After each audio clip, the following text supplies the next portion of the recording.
My wife cheated, got pregnant by the town vet, and her pastor parents helped hide it so. I turned the tables and exposed everything in one move. I'm 31, male, and was married to Becky, 27, female, for 4 years. I met her back in college when I was finishing my business degree, and she was a marketing student. I first saw her at a tailgate before the homecoming game. She kept looking over at our group and eventually came over with her friends. She tried the accidental bump move, but spilled her drink all over my favorite jersey. I laughed it off and said something cheesy like, "Guess you owe me dinner now." She got red-faced, flustered, kept saying sorry, and ended up taking my number. We started dating, and those early days were pretty good. We'd stay up late, talking about all kinds of stuff. Her growing up with strict religious parents, me losing my dad at 15, and helping Mom keep our family farm going. We'd hang out in my truck, looking at stars and making plans. She'd sketch house designs while I talked about farming stuff, which somehow didn't bore her to death. After dating for 2 years, I proposed at her favorite spot by the lake. I spent a lot on a ring that made her cry when she saw it. That night she told me she wanted to have my kids someday. Fast forward, and I thought I had everything. A solid marriage, my own farm, and a future I worked hard to build. Nothing was handed to me. Every cent came from working 70-hour weeks. My own farm, and a future I worked hard to build. Nothing was handed to me. Every cent came from working 70-hour weeks, taking out loans, and making smart investments in equipment and land. I turned 40 acres of poor soil into a productive operation that made nearly $300,000 last year. I had no problem giving Becky the life she wanted. When we got married, we both said we wanted the same things: kids, family, the works. But about a year in, Becky started saying, "Let's wait on the kids thing." It's not what I signed up for, but I wasn't going to force her to become a mom when she wasn't ready. So I put more energy into our life together. She wanted a rustic dream, so I bought us a small farm outside town. But let me tell you, Becky's idea of rustic was expensive. She wanted a fancy thoroughbred horse that cost 6 figures because regular horses weren't good enough. The thing barely got ridden, just stood in the pasture looking pretty while I paid $2,000 a month for special feed, vet care, and a trainer. Then she needed imported Brahman cows because normal cows didn't match her aesthetic. I swear she once said our Herefords were too basic. And don't get me started on the trucks. A brand new diesel every year because last year's model wasn't cool enough. I paid for all of it, though, as long as she was happy, I figured it was worth it. Now here's where things go wrong. One day Becky's best friend, Emily, texted me saying we needed to talk. It was urgent, and she asked to come by when Becky wasn't home. I figured she was planning a surprise party for Becky or something. Emily and I were never super close. She's Becky's friend from high school, always struggling with money, the type who's constantly posting about her hustle on social media but never gets ahead. She works as a vet tech during the day and bartends weekends at the Rusty Nail to keep her small one-bedroom apartment. Recently, she'd been dropping hints about wanting to start a small business, some kind of organic pet food thing. She wouldn't shut up about how regular pet food is basically poison and how her special recipes cured her cat's digestive issues. A couple of months back, she asked if I'd consider investing in a startup or if I knew people who might. Said maybe, but didn't think much about it. She wasn't exactly a go-getter, more like someone who jumps from $1 million idea to the next without doing anything. When she showed up at my place, I noticed right away something was off. She texted 5 minutes away to make sure Becky was gone. When she came in, she seemed nervous. "You want coffee?" asked, trying to be normal. "No, this won't take long," she said. Then she pulled out a folder, dropped it on the kitchen table, and said, "You need to see this." At first, I thought it was her business plan or a loan application she wanted me to co-sign. But when I opened it, it was a documentary of my marriage going down the toilet. Screenshots, photos, videos, hotel receipts, the whole 9 yards. Becky was having an affair with Dr. Jason Cooper, the town vet.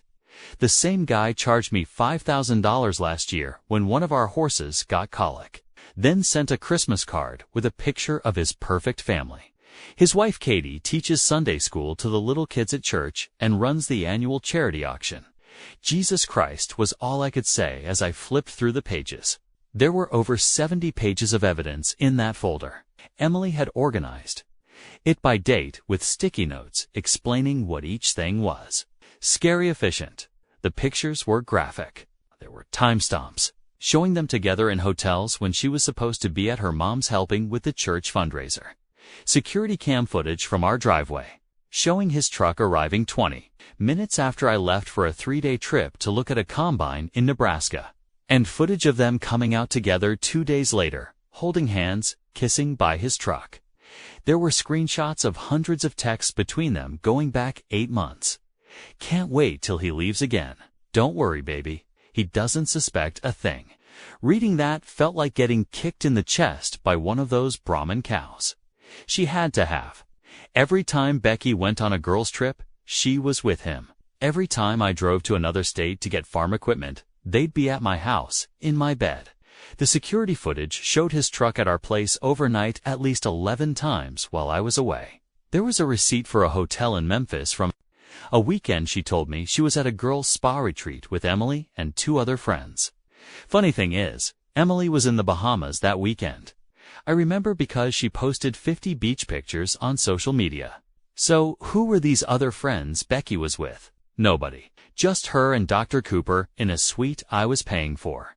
And here's where things get worse. She's pregnant. Not with my child, but with the vets. I took her to the doctor because I was worried something was wrong. Meanwhile, she's sending him selfies with captions like, "Your baby is making me sick today," and "Can't wait to tell him it's his so he'll stop asking for kids." There was a screenshot of their conversation from 3 weeks ago. Her, "I think I'm going to have to tell him soon," starting to show a little. Him, "What are you going to tell him?" Her, "That it's his, obviously. He's been wanting kids forever. He'll be so excited he won't even do the math." I had to walk outside after reading that. I stood in the yard for 10 minutes, trying not to puke or punch something. The audacity, she was going to pass off another man's kid as mine, all while probably still cheating with its real dad. When I came back in, Emily was sitting at the table, scrolling through her phone like she hadn't just destroyed my life. "How long have you known?" I asked. She put her phone down. Suspected for about 6 months. Had proof for maybe 3.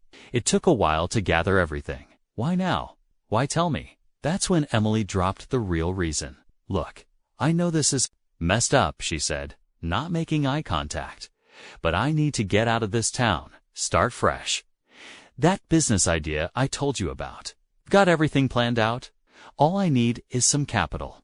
I stared at her. "So, you want me to invest in your business? Seriously?" She shook her head. "No, not like that. The problem is that Becky knows." I took screenshots of our conversations. She caught me scrolling through her phone at girls' night last month when she was in the bathroom. She was texting him right in front of me and forgot to lock her phone. I took the chance to look through their messages and took pics with my phone. She came back early, saw me, and went ballistic. She threatened me. Said if I ever told you or anyone else, she'd make sure I regretted it. Said her dad would make sure I never worked in this county again if I showed anyone.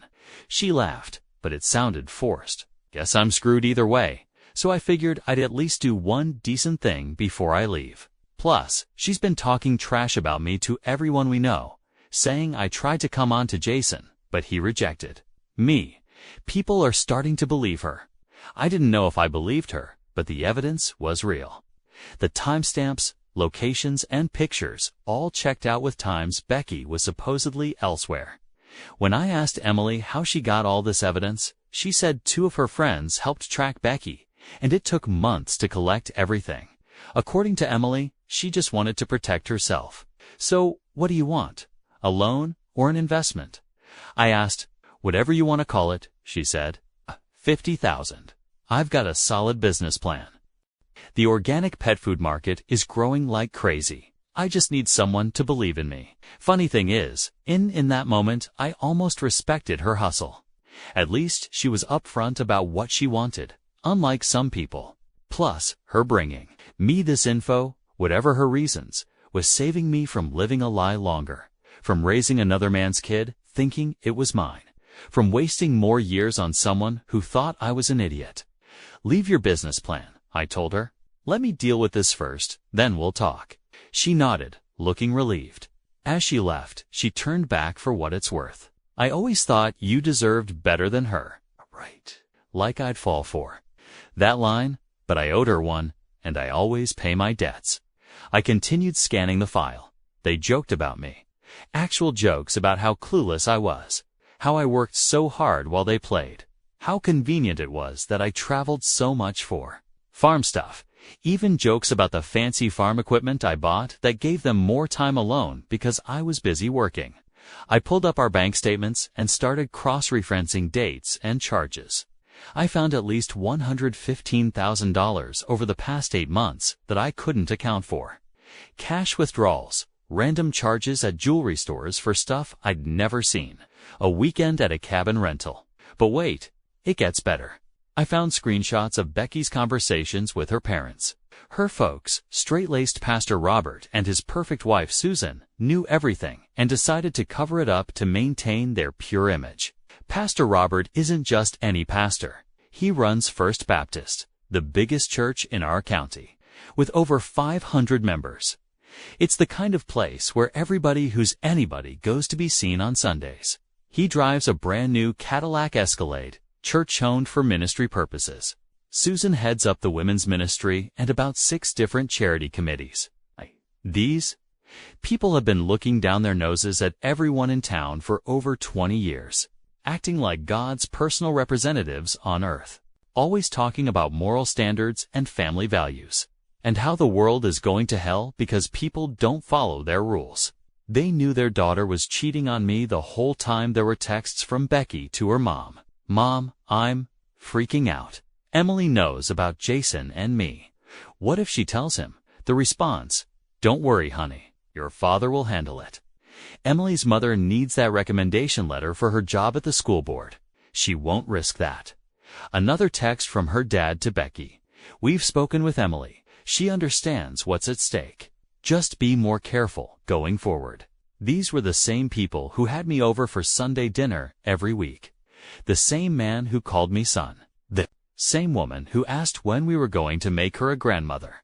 All while knowing their daughter was cheating on me and pregnant with another man's child. I scrolled through more messages, and it got worse. There was a conversation about how they'd handle the baby situation. "Pastor Robert, I've been thinking about your situation. I believe the best course is to let him believe the child is his. For now, later, when things settle with Jason's situation, we can look at other options." Jason mentioned relocating his practice, perhaps to the same area. Then, after an appropriate time, you could file for divorce. Consider it penance for your choices. The alternative is significant damage to our family's standing and my position at the church. So, there it was, the full plan. Use me as a cover until Jason could leave his wife. Let me believe I was going to be a father. Let me raise another man's kid for a year or 2. Then she'd divorce me, wait an appropriate time, and end up with the real father, all to protect her dad's reputation and job. I couldn't believe these were the same people who'd welcomed me into their family, prayed over our marriage at our wedding, given us a family Bible as a wedding gift with a handwritten note about honoring your vows before God. The irony, the more I learned, the more it made sense. Why Becky's parents were so involved in our lives lately. They'd stop by unannounced. Why they'd call Becky multiple times a day. They weren't being caring in-laws. They were managing their daughter's affair. Every Sunday for 4 years, I sat in those pews, listening to Pastor Robert preach about integrity, honesty, and godly living. I donated money to their building fund, volunteered at their events, respected them as my spiritual leaders and family, and the whole time they were playing me for a fool. Not just me, but everyone. By the time I finished going through everything, I put it back in the folder and locked it in my safe. These people thought they were so smart. Well, they were about to learn that farm boys aren't as stupid as they thought. Once I had all the evidence, I didn't mess around.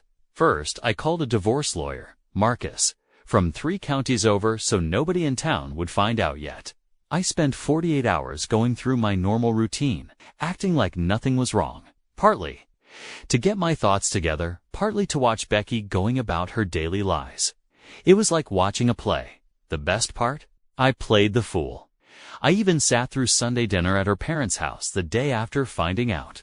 Pastor Robert said grace, asking God to bless this food and this family. The whole scene was almost funny.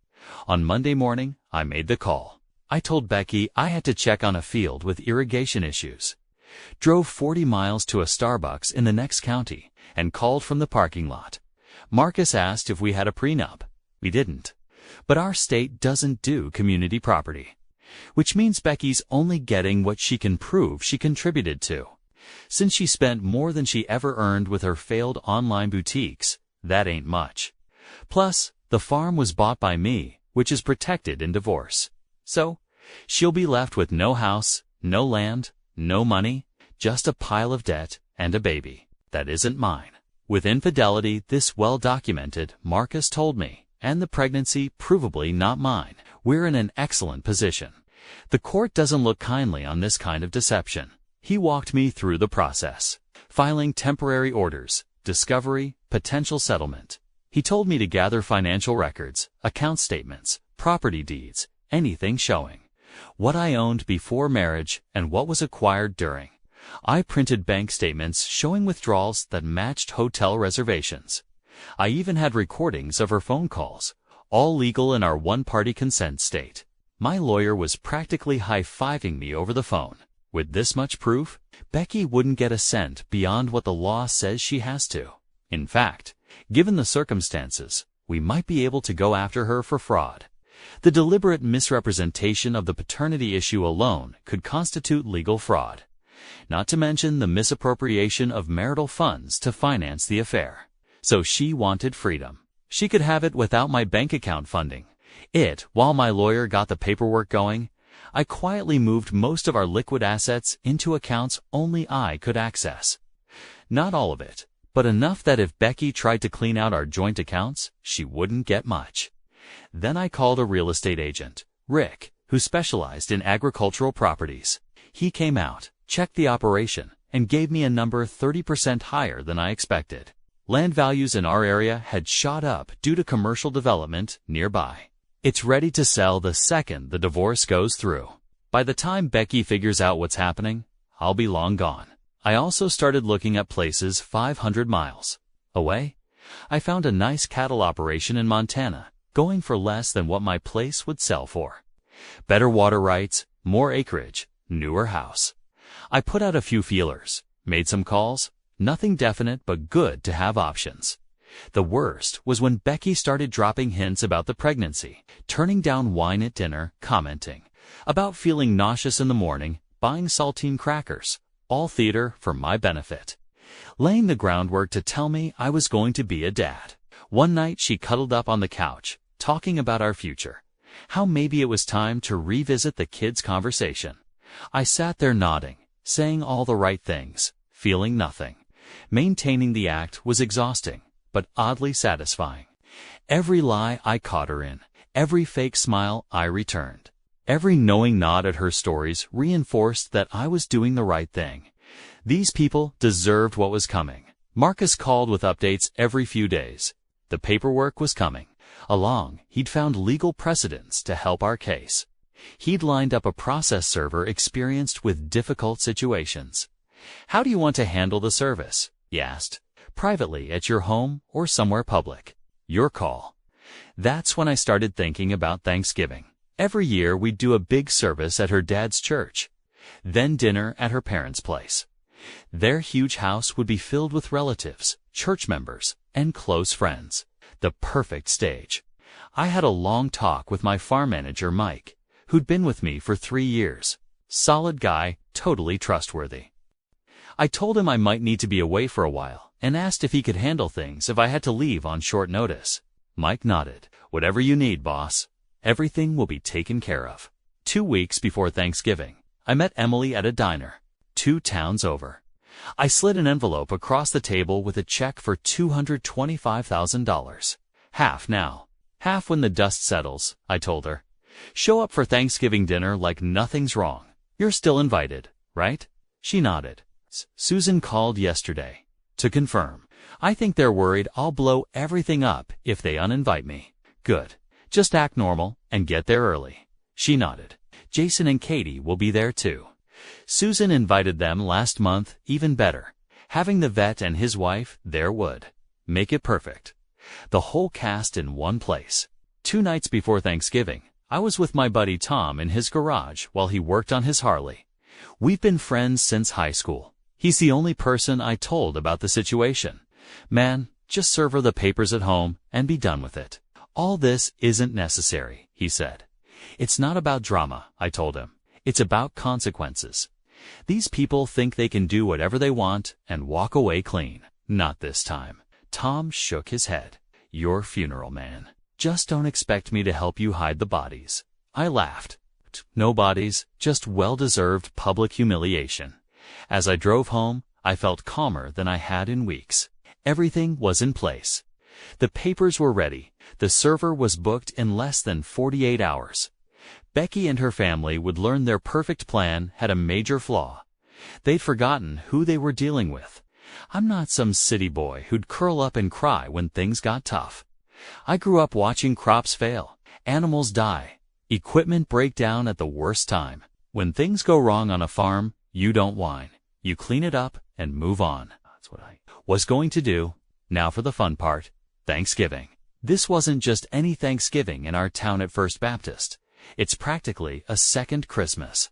Pastor Robert does a big harvest service in the morning, complete with the church decorated, with hay bales and corn stalks. Everyone who's anyone shows up. Then the inner circle gets invited back to the pastor's house for dinner. We're talking 30 to 40 people crammed into their dining room and living room. Susan spends a week baking, though most of it is catered, from an upscale place in the city, and she pretends she made it all. Church elders, big donors, family members, and a few special guests they're trying to impress or recruit. Every year, it's the same routine. We show up early to help set up, which means me hauling chairs and tables while Becky and her mom gossip in the kitchen. Pastor Robert makes a big show of carving the turkey, then gives a long blessing that's basically a second sermon. 3 days before, I confirmed everything with Marcus. The paperwork was ready, multiple copies, one for Becky, one for her, parents, and extras, just in case, all organized in separate envelopes. The process server, Derek, was booked for 2 o'clock in the afternoon, right when dinner would start. I called Emily to make sure she was on board. Everyone's still expecting me there, she confirmed. Susan called yesterday to finalize numbers. Said to be there at 1.30. Perfect. Act normal and make sure your phone is charged. Why are you going? To need me to do something? No. But you'll want to record what happens. Trust me. The day before Thanksgiving, Becky was running around baking pies we'd pretend she made from scratch. They were from the bakery in town, just transferred too. Her pie plates. Can you pick up my dress from the dry cleaner? She asked. And we need to leave by 8 tomorrow to help Mom set up. No problem, I said, taking the ticket. Anything else we need? She thought for a minute. Maybe some flowers for the centerpiece. Mom always loves when we bring flowers. Sure thing. I headed into town, picked up her dress, and stopped by the florist. I ordered the most expensive arrangement they had. When the florist asked if I wanted a message, I smiled. No message, the flowers will speak for themselves. That night, I packed a small overnight bag and hid it in my truck. Enough clothes for a few days and some cash. I'd booked a motel 60 miles away. I could hardly sleep, like a kid on Christmas Eve. Except instead of presents, I was waiting to deliver a nuclear bomb to my cheating wife and her hypocrite family. Thanksgiving morning, I woke up early and put on my best suit, the one I save for weddings and funerals, seemed appropriate. Becky spent an extra hour on her hair and makeup, put on that new dress, tight enough to show off the barely there baby bump she thought I hadn't noticed. The service at church was the same as every year. Packed house, 600 people crammed in. Pastor Robert gave his sermon about gratitude and family, looking at me several times as he talked about the bonds that tie us together and the sacred trust between husband and wife. I bit the inside of my cheek to keep from laughing. God sees our hearts, he thundered.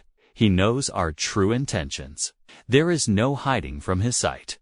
After the service, there was the usual mingling in the lobby, handshakes, hugs, small talk. Pastor Robert worked the room like a politician, touching base with all the important people. Susan flitted around, handing out leftover programs and reminding the special guests about dinner. I spotted Emily by the coffee table, checking her phone. When she saw me, she gave a small nod. All systems go. People started arriving at the house around 1 o'clock. The usual crowd, church elders and their wives. Becky's brother and his family, her grandmother from the fancy retirement home in the city, couple of cousins, and the special guests. This year, it was a doctor and his wife who had just moved to town and were church shopping, plus a real estate developer thinking of donating land for a new youth center. By 1:45, everyone was there, milling around with non-alcoholic drinks. Baptists don't drink where other Baptists can see them. I kept an eye on the door and my phone, waiting for Derek's text. At 1:55, my phone buzzed. In position, 5 minutes. I took a deep breath and started guiding people to their seats. Pastor Robert wants to get started, I announced. Everyone, find your name cards, please. Becky sat next to me, seeming nervous. I realized she was probably planning to announce her pregnancy during dinner. The timing couldn't have been more perfect. Her dad stood at the head of the table. Before we begin this wonderful meal, I'd like to say a few words of thanks.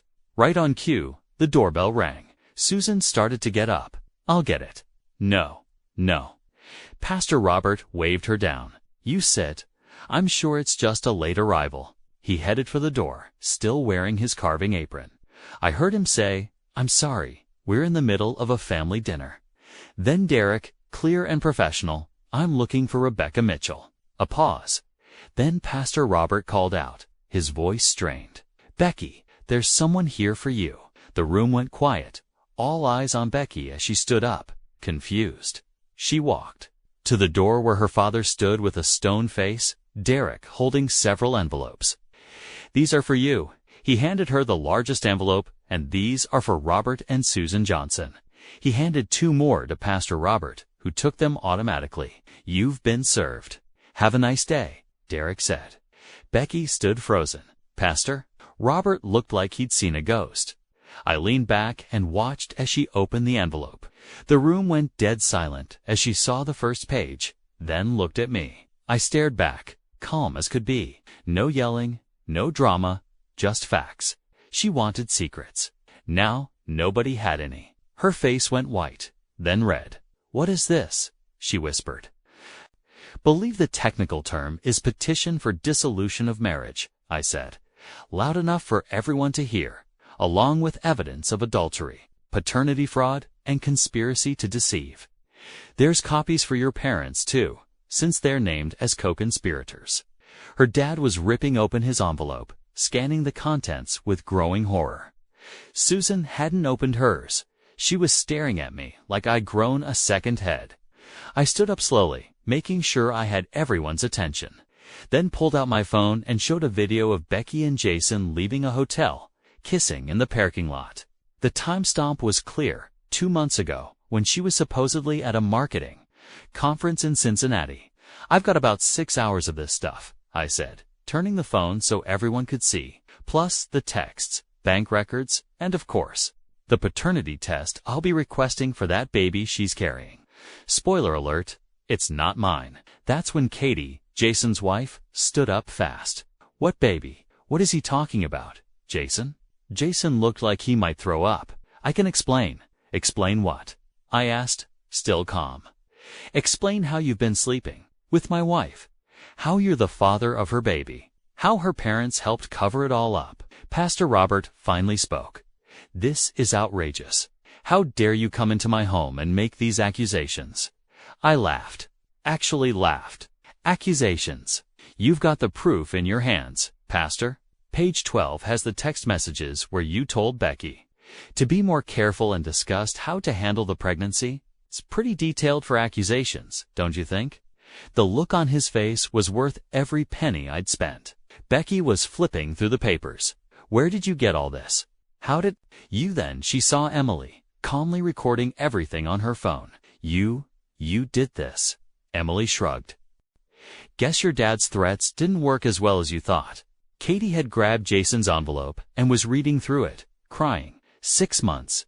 You've been doing this for 6 months. She looked at Becky, who couldn't meet her eyes, just stared. At the floor, the other guests were frozen, some edging toward the door. I let the silence hang for a minute, then stood up. Happy Thanksgiving, everyone, I said. Becky, I'd say I hope the kid's healthy, but I'd be lying. And for the rest of you, maybe next time don't cover up someone else's mess, especially you, Pastor. Isn't lying a sin in your book? Then I walked out, didn't look back, didn't need to. I could hear the chaos starting. Katie screaming at Jason, Pastor Robert trying to restore order, Susan crying, someone knocking over a chair. I kept walking to my truck. By the time I hit the highway, my phone was blowing up. Texts from Becky. How could you do this? We need to talk. I'm sorry. Please come back. Voicemails from her dad, ranging from threatening to pleading. Even one from Susan, sobbing so hard I could barely make out the words. I turned my phone off and kept driving. The motel was waiting, and after that, a new life far away from this mess. Emily texted me later that night when I briefly turned my phone back on. Holy mess. It was chaos after you left. Jason's wife. Threw a gravy boat at him, caught him right in the forehead. When can I get the other half of my money? Check your account, I replied. Already transferred. Thanks for the show. Worth every penny. She wrote back, best Thanksgiving ever. I had to agree. As I sat in that dingy motel room, I felt better than I had in months. No more lies, no more pretenders. Tomorrow, I'd call Marcus, check on the next steps. Tonight, I'd sleep soundly. For the first time in weeks, knowing I'd served up the cold dish of revenge those people so richly deserved.